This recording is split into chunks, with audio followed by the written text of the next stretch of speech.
नमो बुद्धाय साथियों। जैसा कि आज हम जो है आप लोगों को एक बुद्धकालीन की जो जिस समय तथागत बुद्ध थे और बुद्ध जो है उसके बाद जो है तथागत बुद्ध ने धम्म प्रचार प्रसार किया, उस समय की कंडीशन क्या थी, क्या क्या होता था, कौन कौन राजा थे और कौन कौन उस समय कार्य किए जाते थे, इसके विषय में थोड़ी मैं जानकारी देने की कोशिश करूँगा।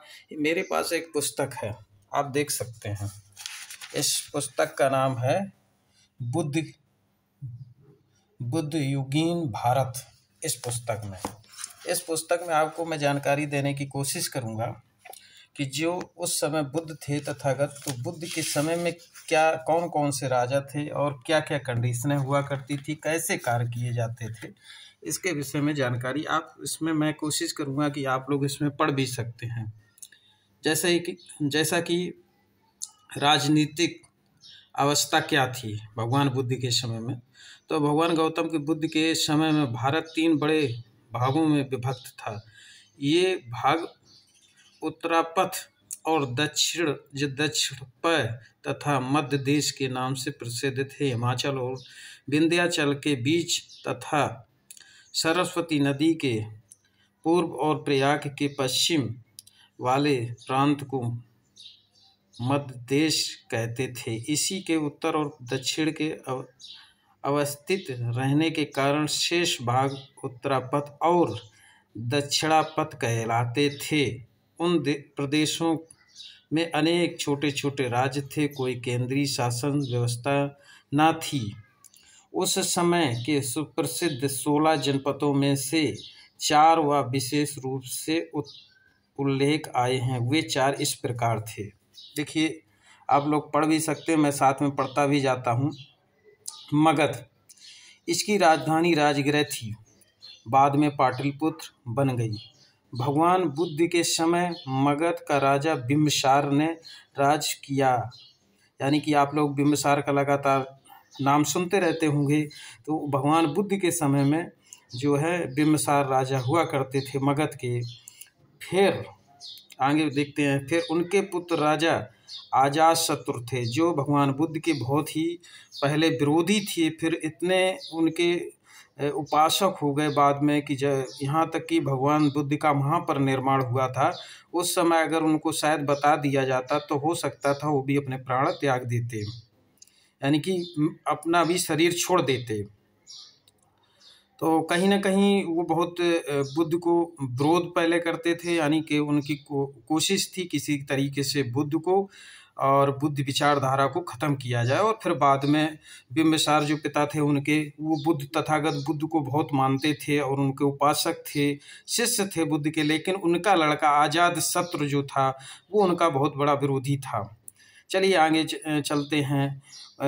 इस वंश का प्रवर्तक शिशुनाग नामक का एक राजा था बिम्बिसार। इस वंश का 5वां राजा था और उसने अंग देश अर्थात भागलपुर और मुंगेश को जीतकर अपने राज का विस्तार किया।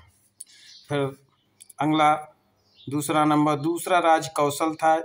इसकी राजधानी श्रावस्ती थी, जो राप्ती नदी के तीर पर अवस्थित है।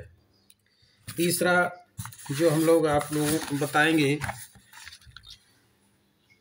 तीसरा राज्य वत्सों का था, जो कौशल राज्य से दक्षिण में। उसकी राजधानी कौशाम्बी थी, जो यमुना के तीर पर बसी थी, तथा उदयन इसका शासक था।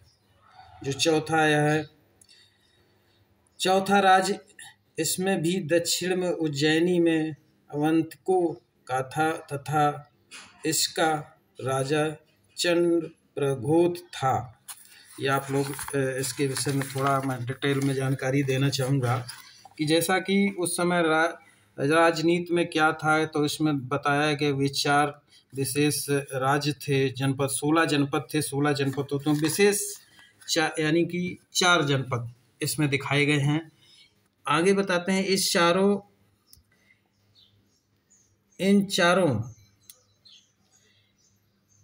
इन चारों के अतिरिक्त और जो 16 छोटी बड़ी राजनीतिक इकाइयाँ थीं, वे इस प्रकार थीं। अंगराज इसकी राजधानी चंपूपुरी थी। चंपूपुरी वर्तमान में भागलपुर जिले के समीप थी। काशी राज्य जिसकी राजधानी वाराणसी थी। वाजियों का राज्य इसकी राजधानी वैशाली वर्तमान में मुजफ्फरनगर में थी। इस राज्य में छोटी बड़ी 8 जातियां थी, जिसमें जो है जात लिखी गई है वो वज्जी और विदेश प्रमुख थी। कुशीनारा और पावा के मल राज्य कुशीनगर और पावा के मल राज्य ये हिमालय के तराई में वर्तमान उत्तर प्रदेश के गोरखपुर देवरिया में थे। 5वां आपको दर्शाते हैं छेदी राज्य इसमें 2 उपनिवेश थे। प्रथम नेपाल में तथा द्वितीय पूर्व में कौशाम्बी प्रयाग के समीप था। इस चीज़ को बहुत गहराई से आप लोग समझिएगा, ये बहुत इम्पोर्टेंट है। तथागत बुद्ध के समय की ये व्यवस्थाएं थी कि क्या क्या वो नाम था, क्या क्या नहीं था। कुरुराज इसकी राजधानी इंद्रप्रस्थ थी। इसके पूर्व में पंचाल और दक्षिण में मत्स्य जातियां बसती थीं। इतिहास की राय में इसका क्षेत्रफल 2 सहस्त्र वर्ग मील था। 2 राज्य 5 पंचालों के थे। इनकी राजधानी कन्नौज और कपिला थी। एक कन्नौज भी आता है, इसमें देखिए गहराई से। मत्स्य राज्य जो कुरु राज्य के दक्षिण में और जमुना के पश्चिम में था। इसमें अलवर, जयपुर और भरतपुर के अधिकांश भाग पड़ते थे। सूरसेनों का राज्य इसकी राजधानी मथुरा में थी। अश्वमय राज्य इसकी राजधानी गोदावरी नदी के तीर पोतन में थी। गंधार इसकी राजधानी तक्षशिला में थी।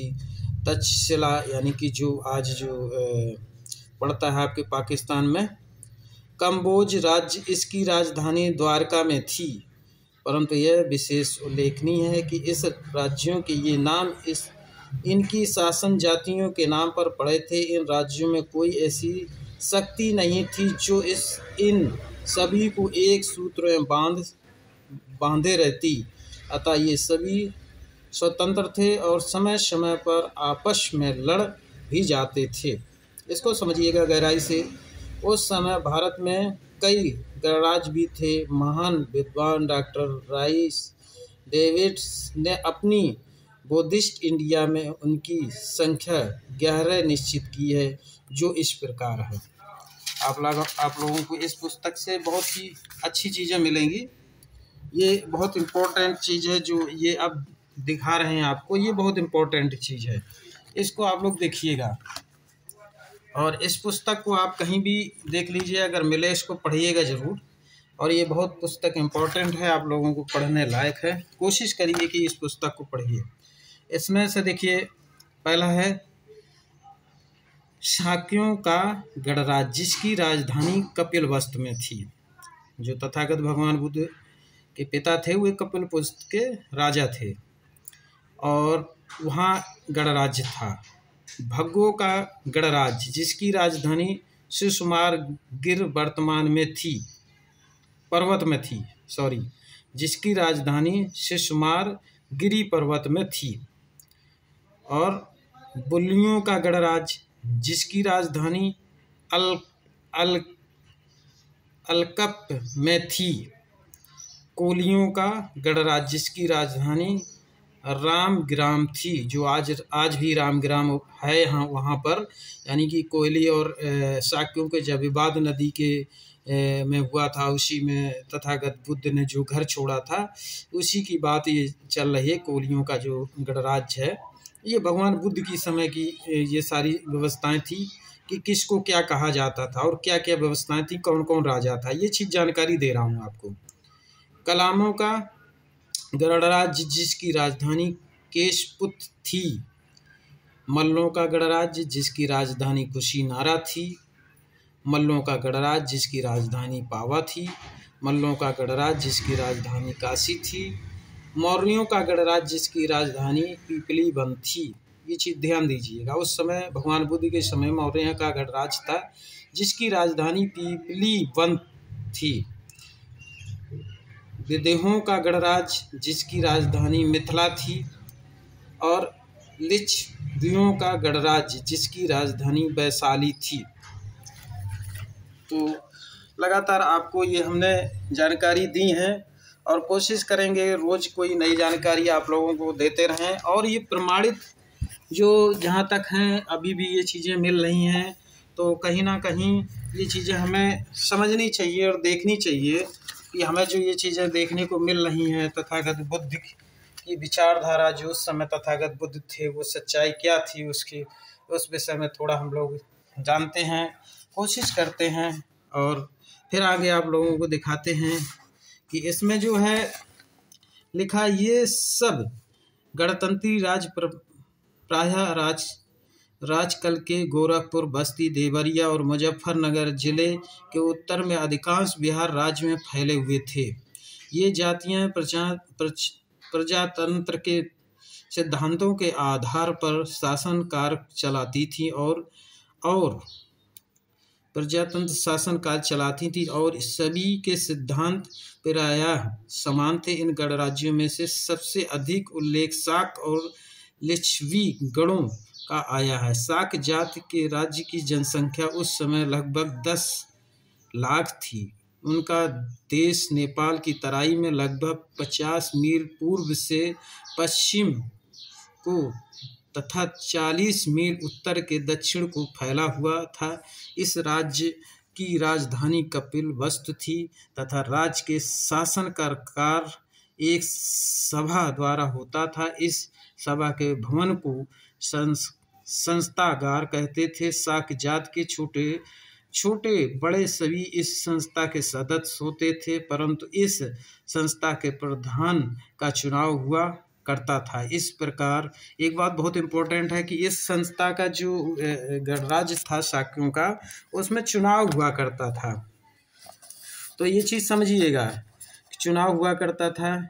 इस प्रकार एक निश्चित अवधि के लिए चुना गया राष्ट्रपति की सभाओं का तथा राज्य का संचालन करता था। इस प्रकार के राष्ट्रपति को राजा के नाम से संबोधित किया जाता था। अपने समय में भगवान बुद्ध के पिता महाराजा शुद्धोधन शाक्यों के राजा अर्थात राष्ट्रपति थे, अतः भगवान बुद्ध इसी गणराज्य के नागरिक थे।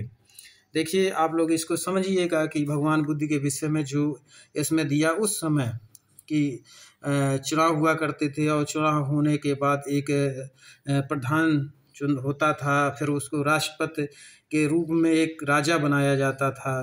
तो वो चुनाव होते थे, ऐसे नहीं कि गणराज्य हो गया और बस बन गए। तो उस समय जब भगवान बुद्ध थे तब उस समय शुद्धोधन थे और ये इनके पिता तथागत बुद्ध के।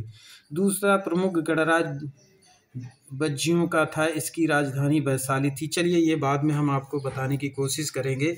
आज जो आपको हमने ये दिखाया है ये जो भगवान बुद्ध के समय की घटनाएं थी, भगवान के बुद्ध समय में क्या क्या होता था, क्या क्या व्यवस्थाएं थी, कौन कौन राजा थे, कहाँ कहाँ के शासक थे और कौन कौन जिला थे, ये सारी हमने जानकारी देने की कोशिश की। आगे आपको लगातार मैं यही से ही आपको कोशिश देता रहूँगा और आप लोग हमारे इस चैनल को अधिक से अधिक शेयर करिए और सब्सक्राइब करिए। कोशिश करिए ये जो जानकारियां हैं लोगों तक नहीं पहुंच पा रही हैं, पहुंचाने की कोशिश करिए हमारे चैनल के माध्यम से। मेरा चैनल है कमलेश कुशवाहा 563 यूट्यूब चैनल। आप लोग कोशिश करिए ज़्यादा से ज़्यादा, आप इतना अगर मैं इतनी मेहनत कर रहा हूँ तो आप भी हिस्सेदारी दीजिए तथागत बुद्ध की विचारधारा बढ़ाने में। आप सिर्फ चैनल को सब्सक्राइब करिए और शेयर करिए, इतने आपकी हिस्सेदारी होगी। अब इसी के साथ सभी को नमो बुद्धाय, जय भारत, जय संविधान।